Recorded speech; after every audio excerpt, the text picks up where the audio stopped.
Muy bien, continuamos en vivo. El precio de un balón de GLP no debería superar los 34 soles 50, máximo, digamos en el peor de los casos. Pero esto no ocurre. Los minoristas no sinceran los márgenes tras las rebajas efectuadas por los productores y el precio, si sinceraran el precio, podría bajar 6 soles por lo menos. Queremos compartir con ustedes unos cuadros que muestran unos datos que los vamos a tener más adelante, donde vamos a ver los comparativos del precio del balón de gas. Ojo que hablamos del GLP, hay que marcar distancia con respecto al gas natural, que son dos cosas diferentes. Pero nuestra preocupación es que estos precios, aunque bajan en el mercado internacional, nunca bajan para el consumidor. ¿Por qué el consumidor final no se baja, digamos, no se beneficia del descenso o la baja de esos precios? Bueno, Crisólogo Cáceres, jefe de ASPEC y que sabe de defensa al consumidor, está con nosotros para explicarnos esta contradicción. ¿Cómo estás? Bienvenido. Hola Carlos, un placer estar en tu nuevo programa y éxitos. Bienvenido. El punto es ¿cuál es la explicación? La respuesta es muy complicada. Vamos a hacer un poquito de historia, si me permites. Los precios en julio de los combustibles en general, comencemos con los combustibles a nivel internacional, estaban por encima de los $108. Empezó a producirse... ¿El precio barril de petróleo? Barril de petróleo. Ok. Empezó a producirse el decrecimiento porque pasaron una serie de cosas que eran impensables hace algún tiempo. Por ejemplo, que Estados Unidos, que era el mayor consumidor de petróleo, empezó a dejar de comprar porque descubrieron una técnica que se llama fracking, que les está permitiendo autoabastecerse. Consiste en perforar una cantidad de miles, luego perforar en forma horizontal, echar químicos y obtienes más petróleo que antes. Entonces, Estados Unidos empezó a poner nuevas reglas de juego y el petróleo empezó a caer. Los países no se pudieron poner de acuerdo, los árabes y los otros grandes exportadores, y el resultado fue que los precios han continuado a la baja. En el caso nuestro, la cosa es bien curiosa, porque las rebajas no se venían traduciendo. Estábamos en el mes de noviembre, cuando ASPEC se hizo cargo de este tema, en noviembre, y refinerías, las dos refinerías dominantes, ¿no? Petroperú y Repsol, La Pampilla y Talara, no trasladaban ninguna de estas rebajas a los consumidores. ¿De 108 a cuánto baja? En noviembre estaba alrededor de 71. Ahora estamos en 50. Okay. $30 tienen que notarse. No se notan, pero ahora vamos a ir jalando el hilo de madeja. Entonces, ¿qué pasó? Nosotros empezamos a decir que no era posible que la refinería del Estado, no se preocupara por trasladar estos precios. Entonces empezó tibiamente a notarse que se mandaban mensajes para que esta rebaja se produjera. Sin embargo, esta rebaja recién empieza oficialmente, porque en la práctica no se da, oficialmente a decirse en estos últimos días del 2015 que hay algo. Mira, tengo un cuadro aquí en el cual se muestra los precios internacionales del petróleo en la región. Venezuela tiene el petróleo más barato, 0.02 por litro. Bolivia, Ecuador, Guatemala, Panamá, Jamaica, Canadá tienen precios más baratos. Nicaragua, Honduras, Colombia, México tienen precios más baratos. Y recién viene Perú, que tiene 1.07 por litro. Cabe decirles a los televidentes que un galón equivale a 3.7 litros. Entonces nosotros tenemos una gasolina más caras y recién estamos por delante de países que tienen una economía más cara como Paraguay, Uruguay, Argentina, Brasil. Es decir, en el Perú el combustible es más caro que en países que normalmente tienen un costo de vida más elevado. ¿Cómo se explica esto? No hay explicación. No hay explicación. No hay explicación. Ese es el punto. ¿Por qué? ¿Por qué tenemos que pagar esa gasolina? Ya estamos llegando a ese punto. ¿Por qué? Porque en el 2004 se crea un fondo de compensación de productos que creo que algunas vez hemos hablado, que de los productos derivados del combustible. Barril de petróleo alto, se podía usar dinero de ese fondo para que la gasolina no se disparara, ¿no es cierto? Exactamente. Se ponen dos precios de referencia, lo más alto y lo más bajo. Si el precio sube, no sube más de acá, el fondo cubre ese diferencial, ¿no? Y si baja, no se toca el dinero. Sin embargo, ustedes saben muy bien, amigos televidentes, que cuando se han producido descensos en el precio del petróleo, nunca se tradujeron en rebajas en los precios de los combustibles. Y ahora sí, aterrizando la pregunta de Carlos, luego de haber hecho esta introducción, perdóname que lo haya hecho. No te preocupes. Pero ahora la pregunta es, ¿cómo si el Estado tiene refinería? ¿Cómo si el Estado tiene un mecanismo de fondo de compensación? ¿Cómo si el Estado le da estímulos a las empresas para que puedan seguir operando y que jamás tengan pérdida? Nunca. Son uno de los pocos negocios que no tienen pérdida. ¿Por qué no se traslada al consumidor? La respuesta es porque no existe un marco legal que garantice que lo que le da el Estado a las empresas, las facilidades de todo tipo que se le da a este tipo de empresas, impliquen una reducción de precio al consumidor. Yo estoy viendo acá las noticias. Si yo voy a cualquier grifo de Lima, la gasolina que me ponen es una gasolinería que viene de un petróleo refinado en el norte del país. Claro, De acuerdo. claro, porque son las refinerías. Así es, las que convierten el petróleo en gasolina. Y luego comienza la compleja red de distribución hasta el comerciante. No hay razón para que si yo compro un barril a $70, no la hay. yo no sienta ese descenso No, inmediatamente. no la hay. Salvo que el grifero no quiera bajar su precio para ganarse alguito y mantener un precio al que ya la gente más o menos se acostumbró. Esa es una de las causas. Ok. Y la otra causa es que el Estado no cuenta con dientes, es decir, el Estado da facilidades, pero no ha generado un mecanismo, no ha generado una normativa que le permita decirle a las empresas que se benefician con este tipo de fondos, por ejemplo, decirles, oye, yo voy a darte dinero para que tú nunca pierdas, pero te pido que en contraprestación automáticamente Así es. baje los precios en Así beneficio es. del consumidor final. Entonces las empresas reciben este dinero del fondo, pero no dan nada a cambio. Vamos a ver un par de fotos que quiero Claro que compartir sí. contigo. En el año 2011 nos ofrecieron, el candidato Humalatazo, que luego por supuesto fue presidente, nos ofreció un balón de gas en 12 soles. Ahí lo tenemos también a full pantalla.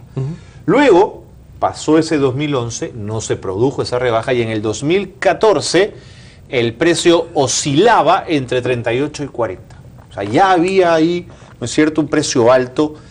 Aunque todavía estábamos con un barril de petróleo alto. Pero en fin, luego viene el descenso y el resultado es el que vamos a tener en este cuadro, que es 34,5, 37. O sea, se ha producido lo contrario. Se ha producido lo contrario. Y yo creo que estas cifras que tienes allí son cifras básicamente en Lima. Hoy en la mañana yo tomé conocimiento de que, por ejemplo, en Abancay el balón está en 43 y que en Ica el balón está en 39, es decir, superando estos márgenes. Y hablando con gente entendida en esto, me dice que en la selva el balón está por encima de los 50 soles. Es posible. Entonces, sí, lo que quiere decir esto es que las personas que tienen menores recursos económicos, los consumidores y consumidoras con menores recursos económicos, están pagando el gas más caro del Perú. Eso es. Es posible que Zetagas y Solgas, que tienen el 60% del mercado, estén de alguna manera marcando la pauta para el precio de los minoristas. Totalmente posible. Entonces el minorista no se mueve porque ve que el grandazo está en ese precio. Claro, es más, hay un arrojarse la pelota entre los minoristas y los mayoristas aduciendo que estos son los que manipulan y estos dicen que no, son los pequeñitos. Entonces, al final, como no se sabe quién tiene la razón, nosotros continuamos pagando estos precios. ¿Tú tienes idea? No sé si a alguien se le ha ocurrido hacer un cálculo, amigos televidentes que me escuchan, cada día, cada hora, ¿cuántos millones se están embolsillando estas empresas a costa de nuestro dinero? O sea, alguien tiene que hacer ese cálculo. Es un cálculo monstruoso, aberrante. Desde que se produjo el descenso del precio del petróleo en julio hasta el día de hoy, son millones y millones y millones de dólares o de soles, como usted lo quiera llamar, que ellos están metiendo al bolsillo a expensas nuestras. Pero Entonces, ¿qué corresponde? Pero mira, Petroperú ya hizo la rebaja correspondiente del 17%, que es un bodoque. ¿Cuándo? ¿Por qué envasadores y distribuidores siguen manteniendo ese margen tan grande? Por lo que acabamos de decir, porque no hay control. No hay un marco legal que le diga a las empresas, tú te beneficias y tienes que reducir. Porque como vivimos en una economía de libre mercado, acá el libre mercado es entendido como que dame todo lo que el Estado me pueda dar, yo lo agarro, pero cuando el Estado quiere regular, Estado intervencionista. O sea, las empresas tienen ese doble discurso. El regulador no le puede, el regulador no puede intervenir en este no le puede tema. decir, no, baja tu precio. No, el regulador o Sinermin en este caso lo único que tiene como tarea es la determinación de la banda de precios, o sea, precios los más altos y los más bajos. Pero en cuanto a la regulación de este tema le corresponde única y exclusivamente al Ministerio de Energía y Minas. ¿Y qué pasó con esa Ministerio de Energía y Minas. Esa campaña de Petroperú donde nos pedía a los usuarios que fuésemos y exigiéramos un balón de gas de 27 soles? Ya, ese es un programa que está dirigido a las personas de menores recursos económicos.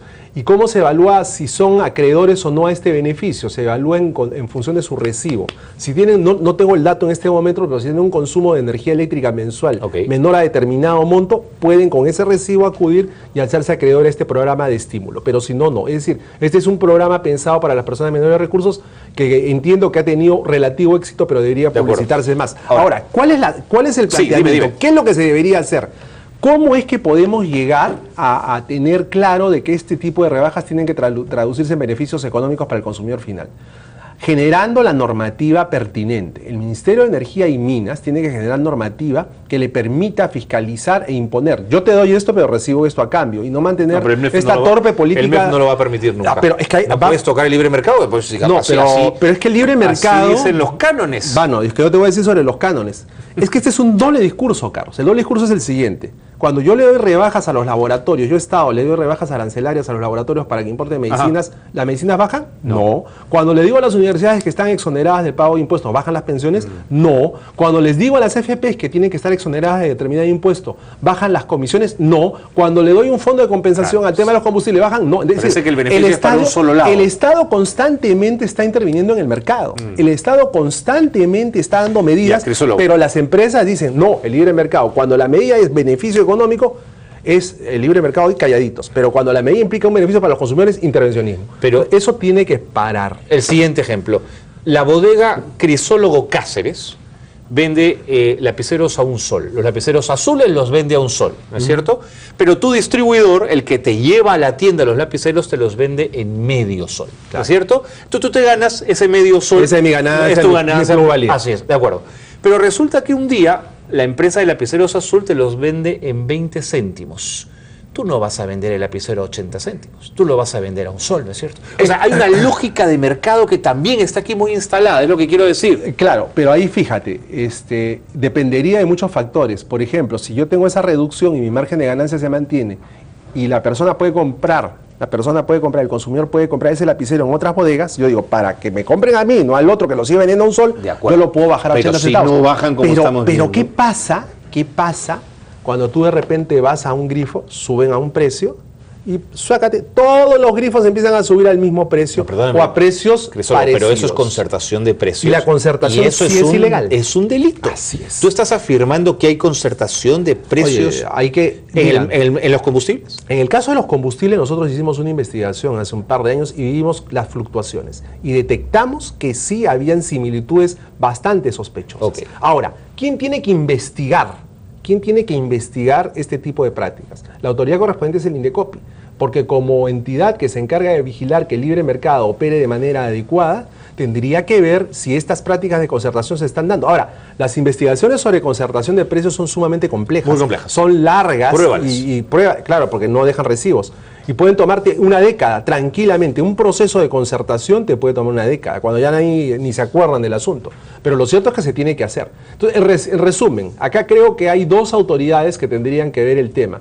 Primero, el Ministerio de Energía y Minas expide una normativa que permita que cuando interviene en el mercado para hacer cosas como, por ejemplo, la aplicación del fondo que acabamos de mencionar, se traduzca esto en beneficios para el consumidor a fin de evitar declaraciones tan tiernas como la del Ministro de Energía y Minas, que hoy día dice que el titular es: el balón debería bajar 5 soles esta semana, ¿no? Y dice, explicó esta rebaja que se dará en la medida en que los distribuidores jueguen de manera honesta y hagan la misma disminución. O sea, confiando en que estos distribuidores, estos comerciantes que jamás lo han hecho, vayan a estar jugando con la franja de precios que determina o sin determina. Crisólogo, o sea, dicen por Twitter algunos amigos que nos acompañan a esta hora, no bajará, somos los que subsidiamos el gas barato de 16 soles, dice Adolfo Navarro a través del Twitter.